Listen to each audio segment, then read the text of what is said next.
Mummy મારા ભાઈનો છે ને ફોન આવ્યો હતો કે તું હમણાં કેટલા દિવસથી રોકાવા નથી આવીને, તો કે તું અઠવાડિયું રોકાવા આવ. તો હું જઈ આવું મારા મમ્મીના ઘરે? હા જઈએ. ખુશ્બુ અહીંયા આવતો. હા બોલો ને મમ્મી.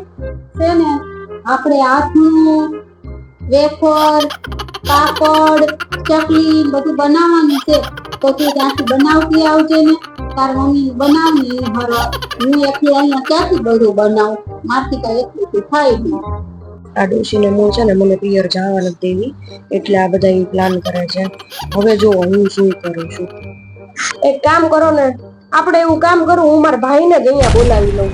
કેમ કે અહીંયા બોલાવી લઉં તો એ નહીં કે મારા મમ્મી બિચારા ત્યાં એકલા ક્યાં વેફર ને એવું કરવાના, તો એની વેફર ને એ બધું હું અહીંયા કરી નાખીશ ને આપણું કરી નાખીશ. બરોબર ને? ના ના એમ કર, આપણે તો ડબ્બામાં પડ્યું છે વેફર ને પાપડ ને એવું. એમ કર તું જા, તાર ભાઈ ને ક્યાં અહીંયા બોલાવીશ કે પછી પાછો ઉપાડી લઈ જાય ને બધું. તું ક્યાં એને તું તો ખવડાવ તેની માટે ત્યાં જતી આવી કરતી. ये तो हरि राम कृष्ण जगन्नाथ प्रेमानंद